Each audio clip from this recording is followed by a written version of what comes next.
Friday last week, a new trailer dropped for the Netflix series Masters of the Universe Revelation by Kevin Smith. And in that trailer, we got our first reveal of what would be happening, visually at least, to one of the characters and some radical alterations. And I had to stop and ask myself, why does Hollywood hate femininity so much? Well, fortunately, I had a friend of mine streaming at the time, and I hit her up to come on the show and have a discussion with me about what in the world is Hollywood doing with female characters. So here she is, Miss Mandy Summers.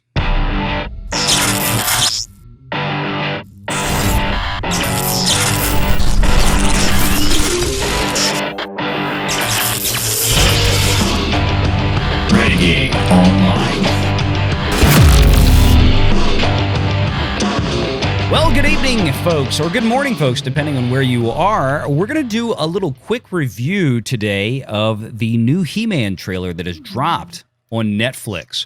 And with me, as I mentioned in the intro to this video, is Mandy Summers. And if you haven't yet, go check out Mandy on her channel. She has some great stuff coming out. Always a pleasure to watch, and always has something fun, entertaining, and just intelligent to say about the topics of the day. And it's a pleasure to watch her on her own channel, and also check her out on Midnight's Edge on Monday nights on Toxic Femininity with Tom Connors.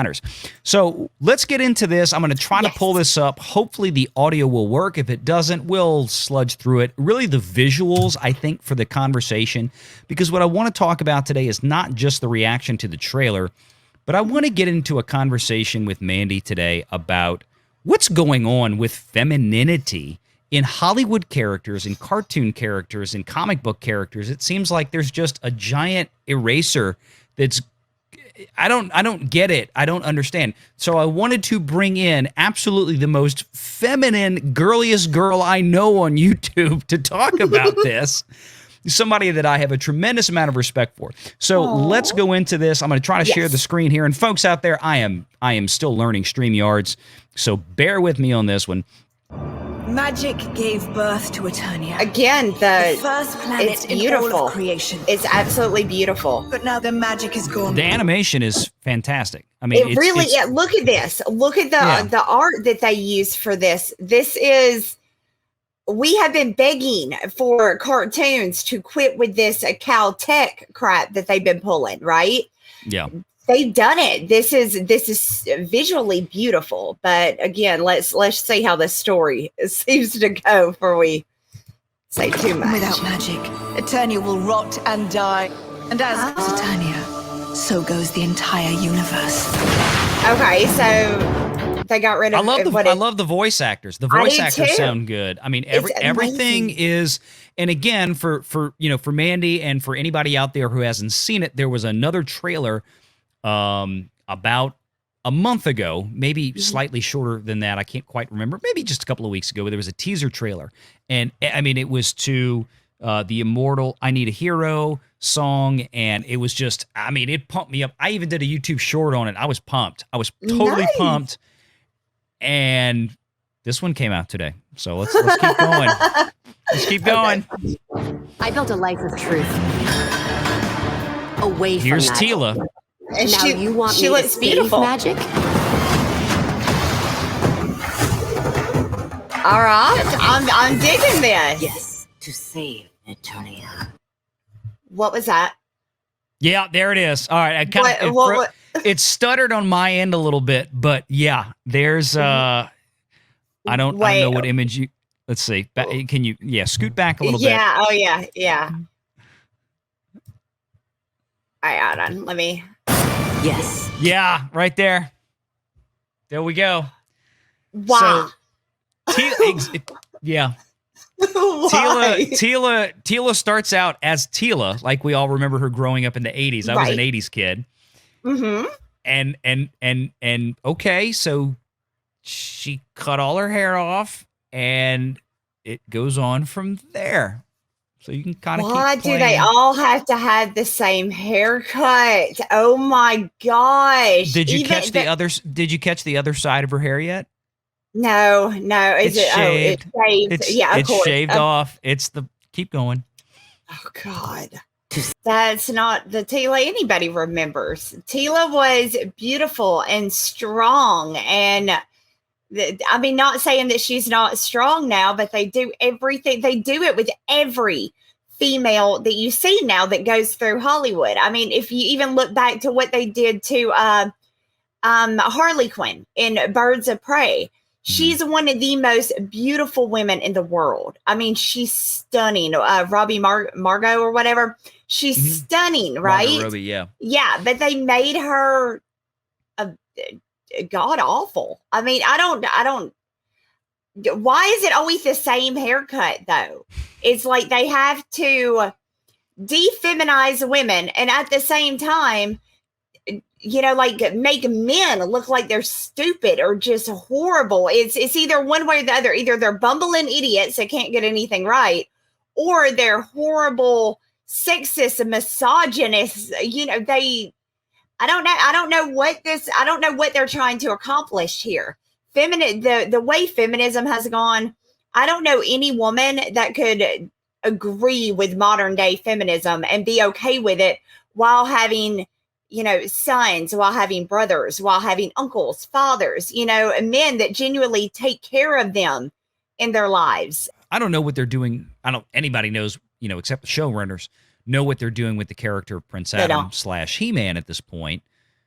But from the look of the trailer, you look at this and it's like, okay, I don't mind having a show that's, you know, where Tila is the point of view character.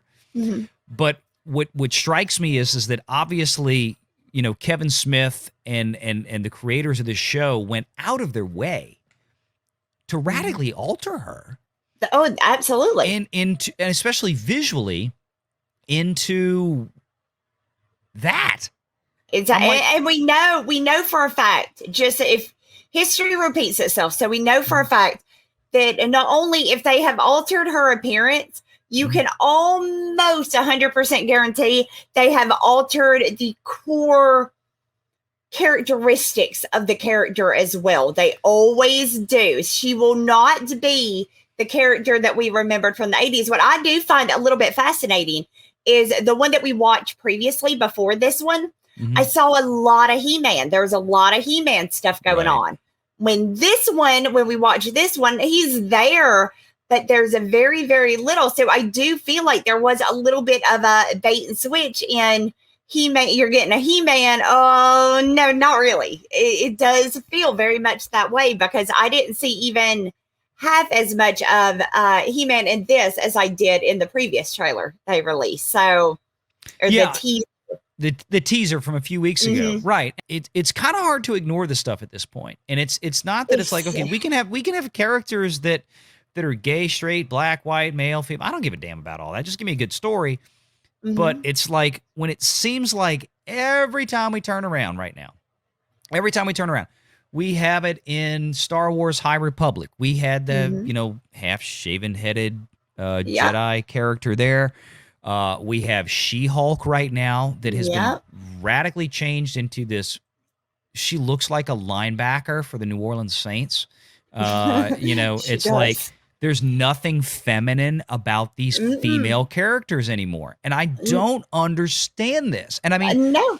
And this is, I mean, from a guy's point of view, it's like, okay, guys traditionally have been the ones buying comic books. And I'm like, who are you selling these freaking comic books to? Because guys don't want this. And, you know, they're not really interested in this. They want women to look like women. And it's funny, really, almost all, 99% of the women that I know personally, and a lot of these women are very successful business professionals. They're doctors, they're lawyers, they are, you know, accountants. They are, I mean, I've worked with clients from a broad background, nurses, the women I know don't like this stuff. No, they're not. It's not for women like that. It's not for women like me. Nobody. Okay. We're very much different than men, where men don't compliment another man on how good he looks because that's just, men don't do that. Women do. We very much appreciate another woman that is beautiful, right? I'm as straight as can be. But I can look at a pretty girl and think, oh my gosh, she's gorgeous. You know what I mean? Women. I've always said women to me are God's greatest gift of art, because every woman is so different, but yet so differently unique, and they have their own beauty and their own strength within them. We are actually amazing. Women are. But that's not what they focus on. I mean, it's just the simple fact they added a girlfriend into here. Okay, fine. If she's gay, fine. But they push it in your face, and it's like, I don't give a shit who Tila is getting dirty with. You know what I mean? Like, that should not be in a He-Man story at all. What does that have to do with the show? Exactly. This isn't. When has sexuality or sexualization or sexual anything have anything to do with He-Man or Thundercats or all the other stuff? Exactly. For God's exactly. sake. We're not watching. This isn't Taxi Cab Confessions. Right. It's He-Man. Nobody cares. Why do we have to put such a highlight on the fact? Just let them be single. Let it be a mystery. Right. I'm cool with it, because I'm not going to sit around and be like, but they didn't discuss who Tila's in love with. I wonder who she sleep. It would have never even dawned on me to question it. It's a cartoon. Right. I don't care about that. Even no more than I care about Alfred. Yeah, I mean, and even if they'd had the other character in there and they had hinted at there was a relationship between that character and Tila, okay, fine. But the fact that they went out of their way. Mm-hmm. And they started Tila off in the series, or at least that's what these trailers so far have strongly suggested, is that Tila starts off as the Tila visually that we remember from 35 years ago. But at some point during the course of the show, this radical change in her appearance happens. The costume is completely different. Mm-hmm. Her femininity is basically erased and changed to where she looks much more, masculine. Mm-hmm.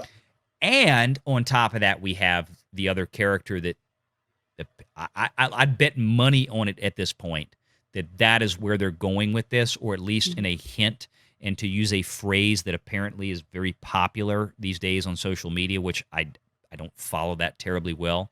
But it's one I've heard over and over, that's called queer baiting. Yeah.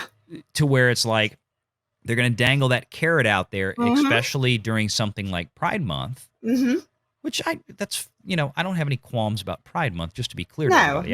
Who would do? Yeah. I don't give a damn. I mean, you do what you want with yourself. That's your business. That's fine. I don't care.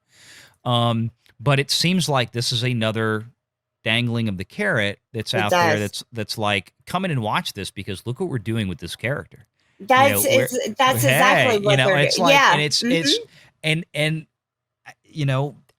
I don't understand it. I don't understand the shallowness of it, because again, it just seems like everybody's going out of their way to make these statements in these shows, and it's like, God dog it, just give us a good freaking show. Give us a good story.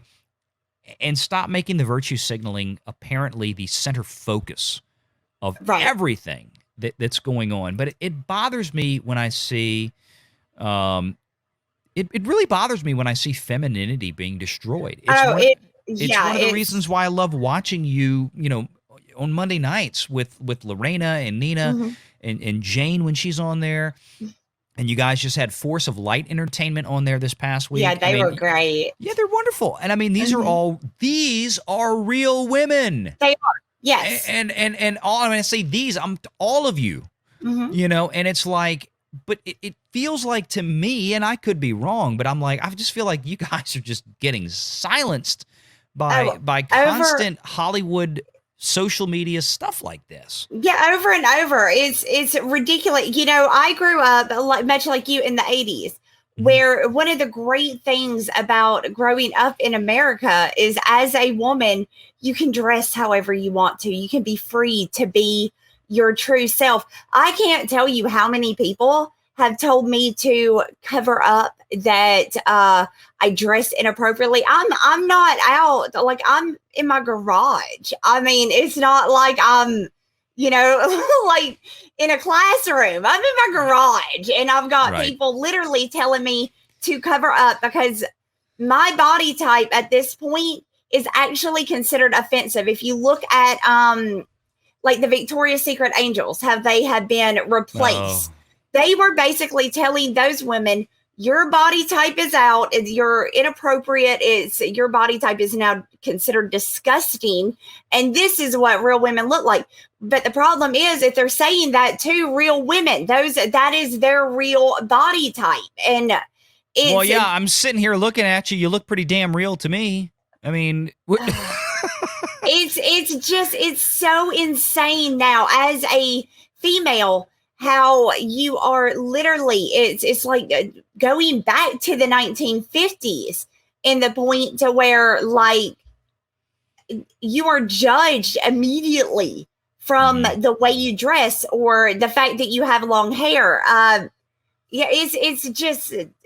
It's so bizarre to me, and it doesn't make any sense. Why would you, if women like pretty women and men like pretty women, why would you get rid of pretty women? Who's left other than people that don't like anything?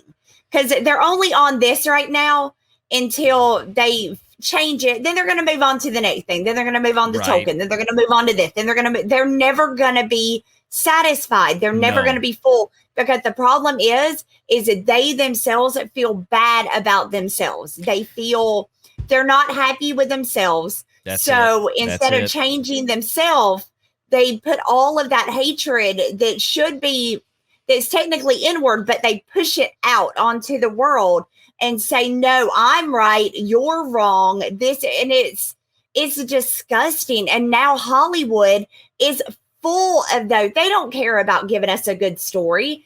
They care about pushing an agenda.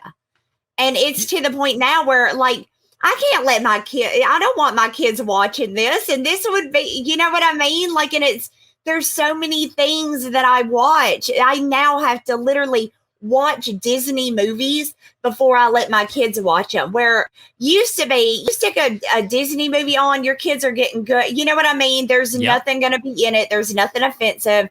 It's just a good kid story with usually some really kick-ass music. Yep. Now I have to literally watch Disney movies before I let my children watch it. And that's, I think that speaks volumes about where we are at socially.